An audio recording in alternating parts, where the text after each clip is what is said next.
Marvel vs. DC. It's a landmark crossover event that brought together the two biggest comic book publishers for a head-to-head battle between their most iconic characters. This 4-issue miniseries is written by Ron Marz and Peter David, with art by Dan Jurgens and Claudio Castellini. In this story, the Marvel and DC universes are actually two cosmic entities, the brothers, who suddenly become aware of each other's existence. This realization triggers a conflict, as the entities demand that their champions fight for dominance. Whichever universe loses the majority of battles will be erased from existence. Heroes and villains from both universes are randomly selected to fight each other in epic one-on-one battles. Some are determined by fan votes, while others are decided within the narrative. The story features a lot of battles. I won't spoil who wins, so you can read it for yourself and see, but some of the battles include Superman vs. Hulk, Spider-Man vs. Superboy, Batman vs. Captain America, Storm vs. Wonder Woman, Silver Surfer vs. Green Lantern, Thor vs. Shazam, Flash vs. Quicksilver, Robin vs. Jubilee, Elektra vs. Catwoman, and Aquaman vs. Namor, and way more. And as the battle reaches a climax, the cosmic entities fuse the two universes together to prevent destruction, creating the Amalgam Universe, which resulted in bizarre hybrid characters. This fusion only lasts temporarily, but it creates one of the most memorable and unique moments in comic book history, and more about it later in the video. Anyway, the fate of both universes is ultimately decided when Access, a character with the power to move between universes, helps the heroes realize they must work together. So Batman and Captain America lead the charge to restore balance, convincing the cosmic entities to end their conflict and coexist. Marvel and DC rarely collaborate on crossovers, so when it happens, it's a special occasion. But some comic book fans felt that certain battles were unfair or should have ended differently. Yes, this is not the first crossover between the two companies, but the success of this one inspired future crossovers such as GLA Avengers in 2003, which took a more structured approach to the Marvel and DC rivalry. And this crossover also gave birth to the Amalgam Universe, as I mentioned, that spawned multiple one-shots. And while it may not be the deepest story, its sheer fun factor and legendary battles make it an unforgettable part of comic book lore. So for fans who have ever wondered which universe's heroes would come out on top, Marvel vs. DC provides an entertaining and definitive showdown. The Uncanny X-Men and the New Teen Titans. It's one of the earliest and best Marvel DC crossovers, bringing together two of the most popular superhero teams of the 1980s, the X-Men from Marvel and the Teen Titans from DC. This single issue is written by Chris Claremont and illustrated by Walt Simonson, and tells the story where both teams must unite to stop Darkseid from unleashing the Phoenix Force upon the universe. So Darkseid, the ruler of Apocalypse, sets his sights on the Phoenix Force, believing he can harness its energy to reshape existence in his image. Darkseid uses his advanced technology to revive Dark Phoenix and bend her to his will. Sensing a grave threat, Professor X and Raven receive psychic visions of the impending catastrophe. This leads to the X-Men and Teen Titans crossing paths, initially as rivals but soon recognizing the need to work together to stop Darkseid's ultimate plan. His plan is merging Apocalypse with Earth, using the power of the resurrected Dark Phoenix to rewrite reality. However, her resurrection is incomplete, and she lacks full autonomy. The combined forces of the Teen Titans and X-Men storm Apocalypse. He enlists Deathstroke to eliminate any heroes who stand in his way, and Darkseid's parademons fight against the heroes. And while the X-Men and Titans confront Darkseid himself, Raven and Professor X work together to weaken Darkseid's hold on Phoenix. Eventually, the heroes break Darkseid's control over the Dark Phoenix, but the Phoenix Force remains unstable, and instead of annihilating everything, the Phoenix makes one final act of redemption, breaking free of Darkseid's influence and destroying his cosmic machine, ending his plan. Phoenix then vanishes, is seemingly destroyed, leaving Cyclops and the X-Men to mourn Jean Grey all over again. The story highlights the strengths of both teams, without making one seem superior. And instead of a generic antagonist, the crossover uses one of DC's most powerful villains, in a way that makes sense within both universes. And seeing Professor X and Raven's psychic connection, and Storm and Starfire leading the charge was kind of cool. And this crossover is widely regarded as one of the strongest inter-company team-ups because it tells a meaningful and well-structured story rather than just being a spectacle. The Punisher and Batman. when justice and vengeance collide. Between 1994 and 1995, Batman and the Punisher, two of the most iconic vigilantes in comics, crossed paths in two separate one-shot stories from Marvel and DC. And these crossovers highlighted their vastly different approaches to crime fighting. Unlike other Marvel DC team-ups, Batman and the Punisher have zero mutual respect. They see each other as opposites despite sharing a common goal. The first one came out in 1994, Batman Punisher Lake of Fire from DC Comics, written by Dennis O'Neil with art by Barry Kitson, and the second one came out in 1995, Punisher Batman Deadly Nights from Marvel Comics, written by Chuck Dixon with art by John Romita Jr. In Lake of Fire, the story takes place during the Nightfall era, when Bruce Wayne was out of commission and Jean-Paul Valley had taken over as Batman. The Punisher comes to Gotham City to hunt down Jigsaw, who has aligned himself with Gotham's crime lords. However, the Punisher quickly runs into Batman, who has a much deadlier approach than Bruce Wayne.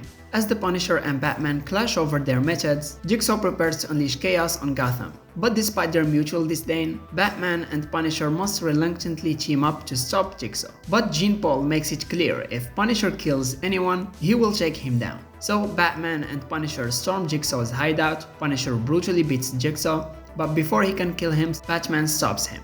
Enraged, Punisher turns on Batman, leading to another fight. The Punisher vows that if he ever returns to Gotham, it won't end the same way. And the second crossover features the classic Bruce Wayne Batman, meaning the story completely resets their dynamic. The Punisher returns to Gotham again, still hunting Jigsaw, but this time he encounters the real Batman, who is far more methodical and tactical than Jean-Paul Valley. Their battle isn't just physical, it's an ideological war between two vigilantes with completely different views on justice. The Punisher immediately senses the difference between Bruce Wayne and John Paul. Bruce is more controlled, more disciplined, and much harder to manipulate. Their first fight is brutal, but this time the Punisher knows he can't win head-on. Jigsaw has teamed up with Gotham's Mob again and Joker, trying to gain control of the city's crime syndicates. But unlike before, the Punisher and Batman actually work together more effectively. But there's that strict rule again: no killing. The Punisher agrees, for now. Batman and Punisher storms Jigsaw's hideout, taking down his men, and just as the Punisher is about to execute Joker, Batman stops him. The Punisher snaps, turning on Batman, but unlike the first time, Bruce Wayne doesn't overpower Punisher with brute force, he outsmarts him. Batman uses pressure points, counters, and strategy, eventually disarming and subduing the Punisher. And of course, instead of killing him, Batman lets him go, warning him to never return to Gotham. These crossovers remain some of the best Marvel and DC matchups, proving that justice and vengeance will never see eye to eye. And if you love gritty, realistic superhero clashes, these two stories are for you. GLA Avengers. It's a 4-issue series written by Kurt Busiek with art by George Perez. This crossover brought together the Justice League of America and the Avengers in an epic universe-spanning battle. Unlike Marvel vs. DC, which focused on one-on-one fights, GLA Avengers delivers a complex, high-stakes narrative that respects both teams' legacies and explores their fundamental differences. The story begins where Krona travels the multiverse, destroying universes, seeking the truth of creation. When he arrives in the Marvel universe, the Grandmaster, wanting to save his universe, proposes that they play a game. If Krona wins, the Grandmaster will lead him to Galactus, who has witnessed creation. If he loses, he must spare the Grandmaster's universe. Krona demands to swap champions, making the Avengers fight for him and the Justice League fight for the Grandmaster, forcing the Avengers to lose to save their universe. Both teams are sent on a multiversal scavenger hunt, tasked with finding powerful artifacts from each other's worlds. At first, the two teams clash, believing they are each fighting for their respective universe's survival. Superman battles Thor, Batman and Captain America face off, sizing each other up, but ultimately call a truce out of mutual respect. So the teams travel across both universes, gathering cosmic relics, while learning about each other's worlds. But they soon realize they are being manipulated and must join forces against a greater cosmic threat. So after collecting the artifacts, Krona turns on Grandmaster and merges the Marvel and DC universes into a chaotic new reality where time fluctuates, creating alternate histories where characters are rewritten or replaced. The Justice League and Avengers launch a desperate assault against Krona, and in an endgame moment, Superman wields Mjolnir and Captain America's shield simultaneously, leading the final charge against him. The heroes ultimately succeed in defeating him, restoring both universes to their proper state. George Perez's love for both universes is evident in the insane level of detail. Every page is packed with dozens of characters, detailed battles, and breathtaking splash pages. And while this is the last crossover between the two companies, it remains one of the greatest. It treats both universes with respect, delivers legendary battles, and tells a compelling high-stakes story.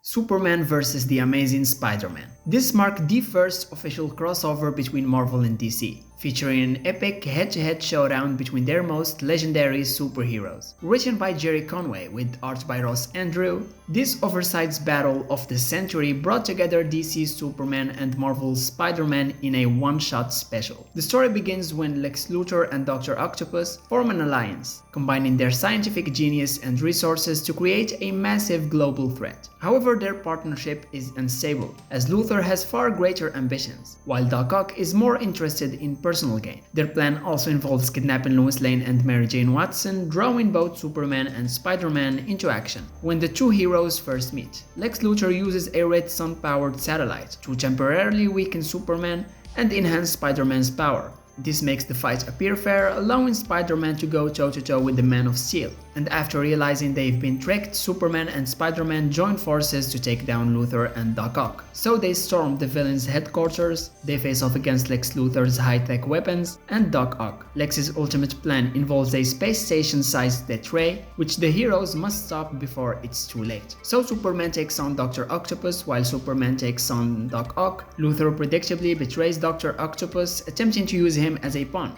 However, Ock turns against Luthor, leading to their ultimate downfall. Superman and Spider-Man emerge victorious, rescuing Lois and MJ and saving the world. Like I said, this was the first time characters from Marvel and DC officially appeared in the same story. Yes, the red sun radiation trick is a bit unfair, but necessary to make the fight interesting. Cause let's be honest, Superman is far more stronger than Spider-Man. Anyway, this comic was a huge commercial success, and without it, later Marvel DC crossovers might never have happened. And Ross Andru's classic illustrations capture the grand scale of the battle and the legendary status of both heroes. And while the story isn't that deep, come on, it's Spider-Man and Superman in one page. It feels forbidden just to say it.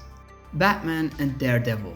This crossover unites two of Marvel and DC's most street-level, gritty heroes. These two vigilantes share many similarities. Both are highly skilled martial artists, both operate in dark urban environments, and both rely on fear and detective work rather than superpowers. Two Batman and Daredevil crossovers were published: King of New York in 1997, written by Alan Grant, and Eye for an Eye in 2000, written by DJ Chichester. These standalone stories highlight the differences and similarities between Gotham's Dark Knight and Hell's Kitchen's Devil. In Batman and Daredevil King of New York, the story begins with Catwoman stealing sensitive information about the Kingpin and delivers it to Scarecrow, prompting Daredevil to track her to Gotham, where he clashes with Batman.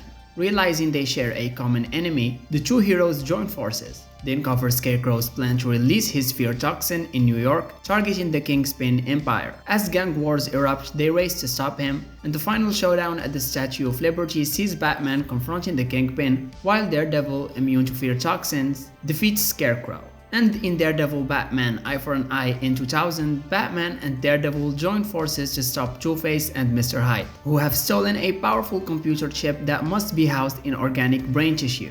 Two-Face plans to manipulate Hyde into consuming a drug that will accelerate the ship's formation before ultimately killing him to harvest it. Initially at odds, Batman and Daredevil clash but eventually work together. Their shared history is revealed as Matt Murdock and Harvey Dent were once friends with opposing views on justice. Daredevil convinces Two-Face to spare Hyde, leading to a temporary truce before Two-Face vanishes, declaring his final act of good as the loss of Harvey Dent. The story ends with Bruce Wayne warning Matt Murdock not to return to Gotham, which Murdock takes as a challenge. What I liked about these two stories, instead of using random villains, these crossovers use Kingpin and Two-Face in ways that make sense, and neither Batman nor Daredevil is portrayed as stronger or smarter. They are equally skilled, but approach their missions differently.